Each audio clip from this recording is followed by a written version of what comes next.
వేలాది వాహనాల రాకపోకలకు కేర్ ఆఫ్ అడ్రస్ గా నిలిచిన ముసారాంబాగ్ బ్రిడ్జ్ ప్రస్థానం ముగిసింది. 35 ఏళ్ల క్రితం నిర్మించిన ఈ బ్రిడ్జ్ ఇటీవల మూసి వరదలకు పూర్తిగా దెబ్బతింది. దీంతో జీహెచ్ఎంసీ ఇంజనీరింగ్ అధికారులు బ్రిడ్జిపై వాహనాల రాకపోకలను పూర్తిగా నిషేధించారు. కొత్త బ్రిడ్జ్ నిర్మాణానికి మరింత సమయం పట్టే అవకాశం ఉండడంతో వాహనదారులకు ఇబ్బందులు తప్పేలా లేదు. దీనిపై మరింత సమాచారం మా ప్రతినిధి నుమాన్ అందిస్తారు. అంబర్పేట మార్గంలో దాదాపు 35 ఏళ్ల పాటు స్థానికులకు ఈ ప్రాంతవాసులకు సేవలు అందించినటువంటి ముసారాంబాగ్ బ్రిడ్జ్ ప్రస్థానం ముగిసింది. ఇటీవల కురిసినటువంటి భారీ వర్షాలకు వరదలతో పూర్తిగా ముసారాంబాగ్ బ్రిడ్జ్ ఛిద్రమైనటువంటి పరిస్థితి. ఈ నేపథ్యంలో ముసారాంబాగ్ బ్రిడ్జ్ మీద పూర్తిగా వాహనాల రాకపోకలను పోలీసులు ఇప్పటికే నిలిపివేసినటువంటి పరిస్థితి.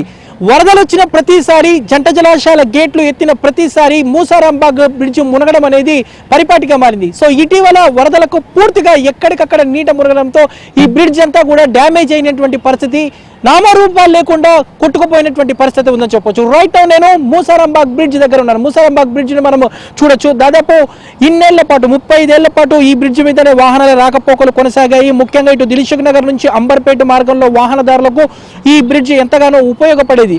బట్ వరదలు వచ్చిన ప్రతిసారి కూడా ఈ బ్రిడ్జ్ నీట మునగడము, ఇక్కడ తాత్కాలికంగా రాకపోకలు నిలిపివేయడం అనేది జరుగుతుంటుంది. బట్ మనం చూస్తున్నాము మొత్తం కోతకు గురైంది ఈ బ్రిడ్జ్ మీద. ప్రస్తుతం వాహనాల రాకపోకలను కూడా ఇటు జిహెచ్ఎంసీ పోలీసులు నిలిపేసినటువంటి పరిస్థితి. సో మనం చూస్తున్నాము ఇప్పటికే ఓవైపు కొత్త బ్రిడ్జ్ నిర్మాణం పనులు జరుగుతుండగా పాత బ్రిడ్జ్ ఇటీవల వచ్చినటువంటి భారీ వరదలకు కోతకు గురైంది. దీంతో పటిష్టత పరిశీలించినటువంటి జిహెచ్ఎంసీ ఇంజనీరింగ్ అధికారులు ఈ బ్రిడ్జ్ రిపేర్లు కాకుండా దీనిపై వాహనాలు రాకపోకలు నిర్వహించడం మంచిది కాదని నిర్ణయించారు. ఈ నేపథ్యంలో ఈ పనులు కూడా త్వరగా ప్రారంభించాలని అధికారులు ప్లాన్ చేస్తున్నారు. ప్రస్తుతం నిర్మాణంలో ఉన్న బ్రిడ్జ్ పనులు కూడా వేగవంతం చేయాలని ఇప్పటికే జిహెచ్ఎంసీ కమిషనర్ ఆదేశాలు జారీ చేశారు. వచ్చే ఏడాది మార్చి లోపు కొత్త బ్రిడ్జ్ నిర్మాణం పూర్తి చేయాలని, అప్పటి వరకు రాకపోకలు పూర్తిగా నిలిపివేయాలని నిర్ణయించారు. సో అలాగే ప్రస్తుతం కోతకు గురైనటువంటి బ్రిడ్జ్ పనులు కూడా వెంటనే ప్రారంభించాలి. సో వీటిని జూన్లోగా పూర్తి చేయాలని అధికారులు డెడ్ లైన్ పెట్టుకున్నటువంటి పరిస్థితి.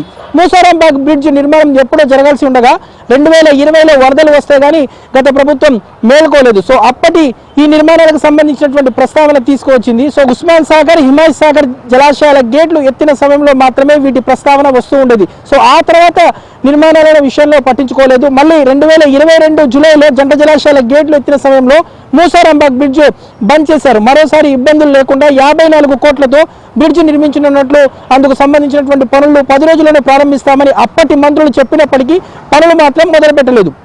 సో బ్రిడ్జ్ నిర్మాణం టెండర్లు గత ప్రభుత్వం హయాంలోనే పూర్తయినప్పటికీ పనులు మాత్రం చేయలేదు. సో అంతలోనే అసెంబ్లీ ఎన్నికలు రావడంతో పనులు ముందుకు సాగినటువంటి పరిస్థితి. ఈ క్రమంలోనే గత ఏడాది నిర్మాణ పనులు స్టార్ట్ అయినప్పటికీ నిర్మాణ పనులు కొంత నత్తనడకన సాగుతున్నాయి. సో మొన్నటి వరదలతో ఈ పనులు వెంటనే పూర్తి చేయాలని టార్గెట్ పెట్టుకున్నారు అధికారులు. సో ఇప్పుడు ఈ పనులు పూర్తయితే గానీ వరదలు వచ్చిన సమయంలో వాహనదారులు ఇబ్బందులు ఉండవని అధికారులు చెప్తున్నటువంటి పరిస్థితి. వంశీతో నుమాన్, ఆంధ్రజ్యోతి.